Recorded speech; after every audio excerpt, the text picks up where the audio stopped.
This is Jewish Spotlight, a weekly television program presented by Chabad Lubavitch of Long Island, featuring various aspects of modern Jewish life and Jewish culture.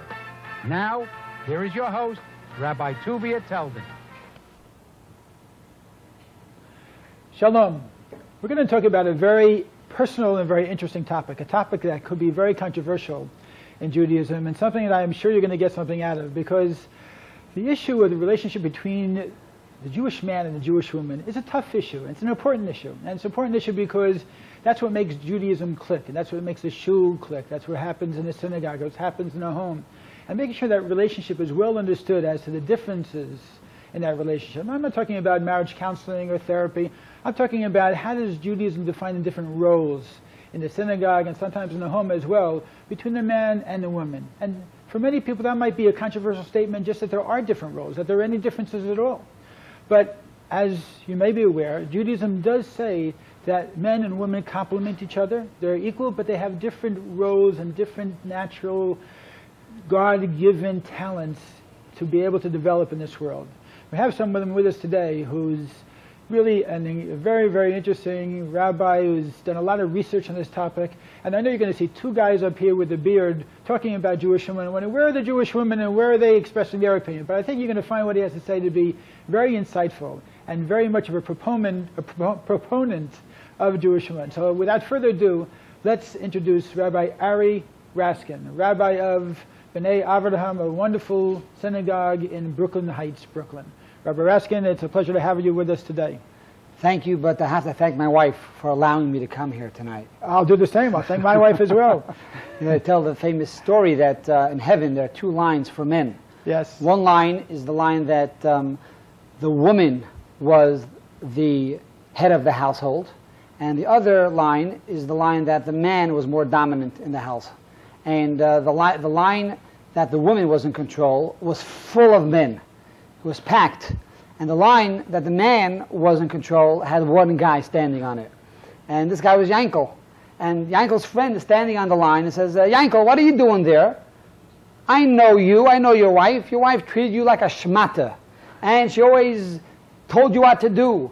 And why are you standing on this line? You belong here with us. He says, what should I tell you? My wife told me to stand here. So I'm here tonight. My wife told me to come. Okay, and she told you what to say also? Or you bet. Okay. You know, the fact is, it's unfortunate that so many people have such misconceptions of what exactly is the role of a man and the role of a woman. I'd like to say the role of a man and a woman also, because I react to this saying the role of the Jewish woman as if the man doesn't have a role also. We both have roles. It's a matter of understanding how they complement each other. It's interesting you mentioned that, because in the Torah we find two commandments. One commandment is a man shall not wear the garments of a woman, and another commandment that says a woman shall not wear the garments of a man. Right. And because of the fact that Torah gives two independent commandments, teaches us that they are totally equal, man and woman. Because if man, for some reason, was better than the woman, then technically we should say a woman shouldn't wear the garments of a man. But a man can wear the garments of a woman. Right. Or the reverse.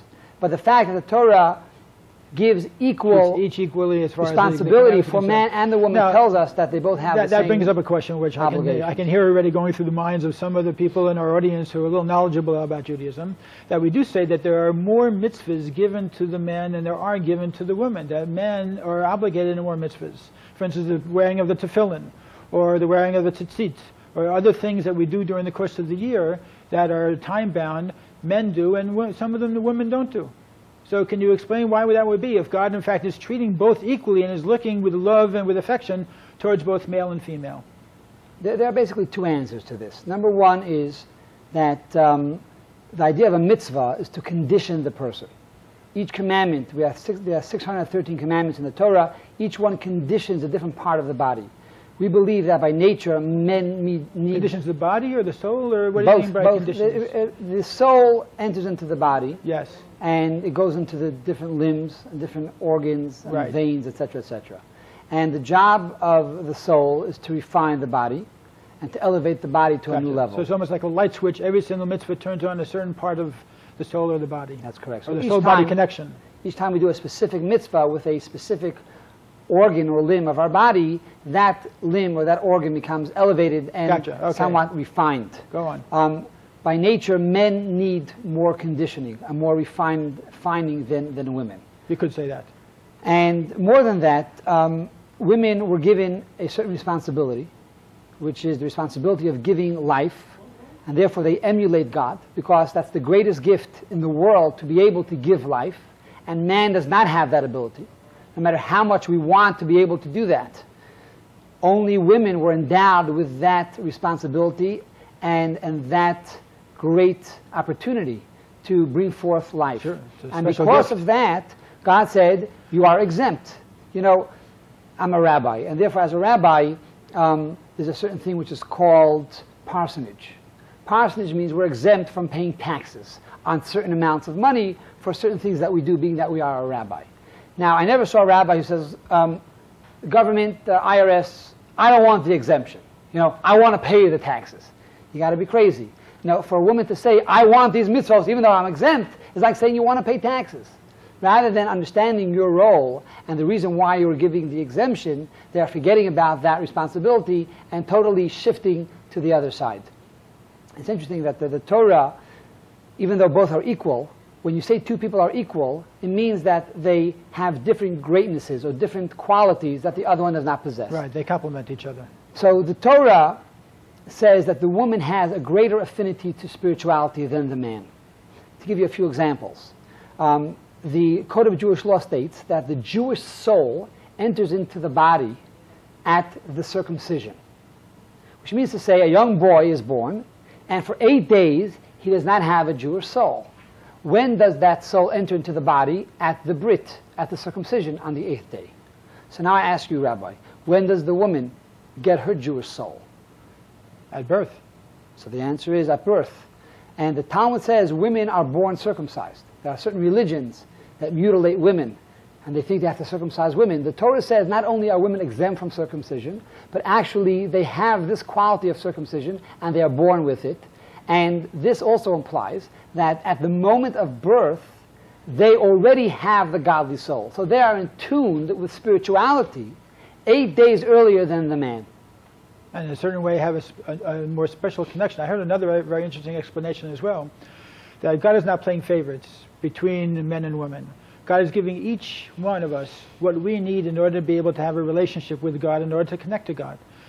Man, by definition, needs more in order to be able, as you said, to refine himself or to fix himself. So therefore God gave extra mitzvahs to the man on top of what he gave to the man and the woman. Well, he's itself. 8 days late. He needs some more mitzvahs to He's make got up. to catch up. So in other words, God is just giving the man the opportunity for our needs to be able to do what has to be done. Because our mitzvahs are specifically those mitzvahs that have to do with time. That's correct. It's interesting that in the synagogue, that men have to pray 3 times a day. And that's the obligation that we have. And there are specific time zones. And women are exempt from any mitzvah that has a specific time zone. And therefore, they're not obligated to pray 3 times a day. Right. But it's interesting that the Torah, in many areas, talks about the greatness of women. For example, when it came to the giving of the Torah itself, which is the blueprint of the entire universe, and which makes us the chosen people, God tells Moses, first talk to the Jewish women, then talk to the Jewish men. And the question is why? Why first talk to the women, then the men? And the answer is, God, in his infinite wisdom, knew that if the women will not accept the Torah, then no matter how much the men try, they will not succeed. They need the women to back it and to be the foundation of Torah. Now, Rabbi Raskin, you touch a little bit on the synagogue itself. I want to go back to that, if you don't mind, because that's an area where there's also a lot of controversy, and a lot of women feel put off or feel somehow that they're not given full equal rating in the synagogue in an Orthodox setting. Now, I just want to precede this conversation also by pointing out something I explained to many people who have this question.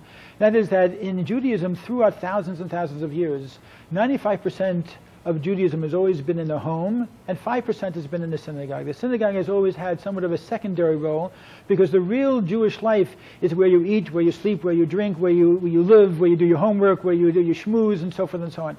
Synagogue is a place you go in order to be able to fulfill your religious obligations. It's a men's club. It's a men's club.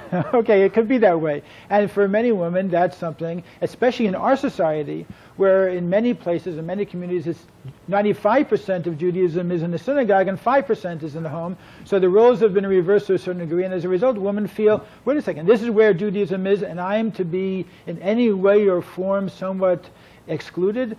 And that's what happens when we reverse those 95 percentiles. So unfortunately, as you mentioned, Rabbi, really Judaism is 7 days a week, 24 hours a day. Exactly. And unfortunately, for some women or some men, Judaism now is only 2 hours a week, Saturday morning, or an hour a week when they'll come to hear the shofar blowing on Rosh Hashanah. So therefore, if you do go to synagogue or participate in Judaism only 1 hour a week, you could have that negative approach to Judaism. But if you look at it as a general level of 7 days a week, 24 hours a day, which primarily is in the home, then we all know and the woman who runs the home. Has no question about it. My wife always tells me, make sure you take out the garbage. I say, yes, dear. Although those are two most important words for a positive, good marriage. Yes, okay. dear, you'll be okay. Okay, we're not talking about marriage counseling. Okay, that's the next show. Okay.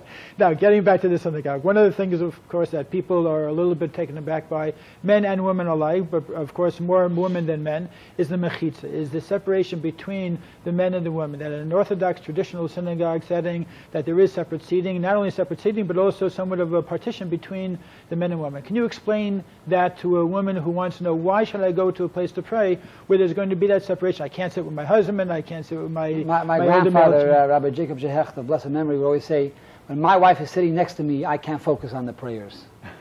Okay. But I have a bit of a twist to this whole concept. Which is the way it should be to a certain degree. No question about it. No question about it. We hope so. And that's why this leads me to the next step of the point of a mechitza. It's there's an interesting law in the Code of Jewish Law that says when man is having intimacy with his wife, he should not think about another woman. And reading this law, I was shocked. I say, what is it saying here? It's implying that when you're not having intimacy, that you are allowed to think about another woman. And doing more research, I found that the answer is that this law was stated at a time when polygamy was allowed. Mm-hmm. In other words, Jacob, our forefather, had two wives. He had Rachel and Leah. So the Torah is telling us that even though you have more than one wife, when you are having intimacy with Rachel, you must be there not only physically, but also emotionally and mentally. Do not think about Leah, which is your other wife. Now, when you're not having intimacy, it's fine. And when you are with Leah, do not think about Rachel. You are to be there body and soul. Now, our rabbis tell us that the word tefillah, which is prayer, on a mystical level, really comes from the word neftali elikim neftalti, which means union and connection, intimacy. So what prayer really is intimacy between man and God. Mm-hmm. So can you imagine, you're sitting in the temple, and you have intimacy with God, and God says, by the way, Yankel, who's that woman next to you? If you're having intimacy with me, then how can you think about somebody else? Mm-hmm. And the same is true for the woman. When she is praying, if she has her husband sitting next to her, God says, excuse me, if you're having intimacy with me, then why are you thinking about another man? And therefore you need the mechitza to separate the sexes. Someone just once explained to me, which falls in line with what you're saying also, that going to synagogue is not necessarily a family experience. Family experiences can be many other types of things, but this yeah, exactly. But this is a vertical experience. It's not a horizontal experience. In other words, we're there to connect to God. And like you say, if you're having a true connection, then why would you want to put yourself in a situation where there are very easy distractions? Now we get to another point, which is when like you said, the men's club, when all the men are on one side and they're talking to each other, that's also not right. That's a problem. And therefore, if it was up to me, I would put a divider between each man and make the synagogue like box seats. However, you have a problem, it'll be a fire hazard. Rabbi Raskin, maybe you should try that out for a week. You'll see what kind of reception you get. But perhaps this is one of the reasons why traditionally men take the talit and they put it over their heads to use that as much more a separation, to focus on the relationship between man and God. Very good. Quite possible. Interesting. Now, how about in the synagogue as far as the number of a minyan? We have a minyan which is 10 men specifically and doesn't include women, and women feel very excluded from that. Why can't they be counted? Let me take it a step further, actually. You know, I once asked the question, I can understand why you need a mechitza to separate the men and the women. So let's have a mechitza, let's have that separation, but count the women too. Have 5 men on one side, Right. 5 women on the other side, Okay. and pray. All right. Women are people too. Of course. On the contrary, they're, as we said earlier, even on perhaps a higher spiritual level than men. But it's important to know the historic reason behind the minyan, where it comes from. One approach is that when the Jews sinned by the golden calf, the Torah tells us that only the men participated. They gave of their jewelry, but the women did not participate. And because of that, later, the men had to atone for that sin. Right. So when God builds the temple, he tells the men, I want you on a yearly basis to give $50, and only men, not women, to atone for the sin of the golden calf. And that $50 we will use to purchase a sacrifice, which will be brought to the altar twice a day, once in the morning and a second time in the evening. Right. And that will be the atonement for the sin of the golden calf. Because only the men participated in building the golden calf, not the women, therefore only the men have to give of their money to buy this daily sacrifice. Fine, I got you. Now the temple was destroyed, there's no sacrifices. What do? The Talmud tells us that prayer, the minyan, takes the place of sacrifices. So just like the sacrifice was a communal offering, now by 10 men getting together, they are taking the place of that communal sacrifice. And that serves as an atonement for the entire Jewish people. So in other words, the reason why men have to be the basis of the minyan is because one of the roles, one of the important purposes of prayer as a congregation, not as an individual. Individual, incidentally, it's important to point out that any individual has the mitzvah to pray and stop and talk to God any time of day, anywhere. No question about it. Man and woman child must pray every day to God, and you have to ask God for your needs. Just to pour your heart out, whatever it might be. But in terms of the type of prayer we're talking about, rabbinical prayer, the prayer in the synagogue, the idea is that it's an aspect of atonement, and men working together as a group are the ones that really have to ask for atonement as a group.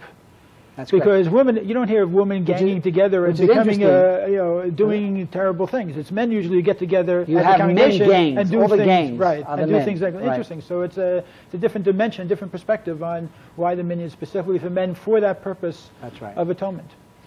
Another question.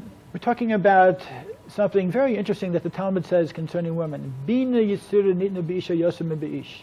That women were given an extra measure of understanding. Can you explain that to our audience? It's a clear statement as far as the superiority of women in that area. It says women were given bina yisera, a greater level of understanding or intuition than men. That's a clear statement in the Talmud. And yet, whenever I get attacked by women about the role of the Jewish woman, they will always quote to me another statement in the Talmud that says, Noshim daiton kalos, that the knowledge of women are weak. So first of all, I point out, hold on a second. Let's call spade a spade. It's true that it says that statement, but yet it also says a greater dimension of intuition were given to women. Now what we fail to understand here is that there are actually 3 levels to intellect. There is the concept, there is understanding that concept, and then there's the application of that concept. So when it comes to a concept, an idea, usually, according to the Talmud, the man has the idea. And then the woman takes the idea and elaborates on it. We find this biologically. The man emits the seminal drop, which has the potential for a child. The woman takes that seminal drop for 9 months, and she will elaborate and expound on it. So you're saying that that physical prototype is really a model also for intellectual development as well. The woman has that ability, not only in the womb, but also intellectually to expand to a much greater degree than a man does. No question. They have a way of articulating and explaining concepts in a way that no men can really convey. And that's why by nature you find that women are better school teachers, and especially preschool teachers, than men. Men lack the patience and lack the ability to really explain themselves and to convey the message in a clear, lucid light. So women have that bina yisera. According to Kabbalah, by the way, it says also in the Talmud that women have 9 parts of speech, and men were given 1/10 of speech. And the Kabbalah connects the understanding with the speech together. Interesting. That because they have this greater level of understanding, therefore they have 9 levels of speech compared to 1. Mm-hmm. Now, how do we understand the Talmud that says, Nashim daiton kalos, that the knowledge of women are weak? So, as I said earlier, das is mistakenly misunderstood to be knowledge. It's not knowledge. Das means application. Once you have an idea, and then you expound it upon the idea, now you have to apply it. For women, it's easy to apply. The word kala can mean easy. In other words, a rabbi gives a Torah class and says, you know, it's important to have a kosher house. And that means you should have 2 sets of dishes and a 3rd set for Passover. The woman comes home after the class. She heard it. She expounded on it, and now she's excited about it, and she wants to apply it. She starts pulling out all the dishes, throws out all the old dishes, and the husband comes home and says, what are you doing? Well, the rabbi spoke about kosher. So he spoke about it. Doesn't mean you have to change your whole house around. Now the husband goes to the same class and hears about, you know, the importance of eating kosher, and he walks home, and the wife says, what did you learn today? Well, the kosher. So what are you going to do about it? Well, it was a nice thought. I'll think about it for a while. So the idea of noshim daitan kalas is really the positive. application of the knowledge for a woman is easy. It's easy than for a man. Interesting. Very, very interesting. I like that. Okay, I'll have to tell my wife about that. I think she'll like that very much also. I think she'll agree with you on that one. Very good. Now, in terms of other things concerning women, we have the relationship between men and women in the house. Let's talk about that. We're jumping from the synagogue, going to the house, the role of the woman, the role of the man. Can you give us a little bit of insight as far as how Judaism talks about the complement? Because we know we have the male and the female attribute of God. We know we have during the week. We have the male aspect of the week. We have the female aspect of the week. So what is the... what's the bottom line here? The Talmud tells us that any man that has no woman, that has no wife, is not called Adam, is not called a man. Furthermore, it says that God created Adam, and he created male and female. In other words, Adam, the first being that God created, was a hermaphrodite. It was a male and a female back to back. According to the Zohar. According to the Zohar, according to Kabbalah, even according to the Talmud. Man and woman were one body. Right. So it wasn't as if woman was taken from the rib of Adam. No. That's the idea of the word sela, which most people translate to mean a rib, is really a mistake. It means a side. Right. An entire side of man became the woman. And so when the Torah says God created Adam, Adam is only one that has both qualities, the masculine and the feminine. And we believe, according to Kabbalah, every male must have within him the female quality, and every female must have a male quality. To be complete. To be complete. Now, what is the meaning, a man has no woman, he's not an Adam? It's the same concept. It doesn't necessarily mean you have to be married. Some men, unfortunately, are not married. They couldn't find the right woman. But it means to say that even a man that is masculine by nature, which is dominant and powerful and strong, must also possess the female qualities, which is to be sensitive, to be merciful, to be kind, etc., etc. So really, both of us have to complement each other, but yet, at the same time, we have to complement ourselves. In other words, we must access that feminine quality as well.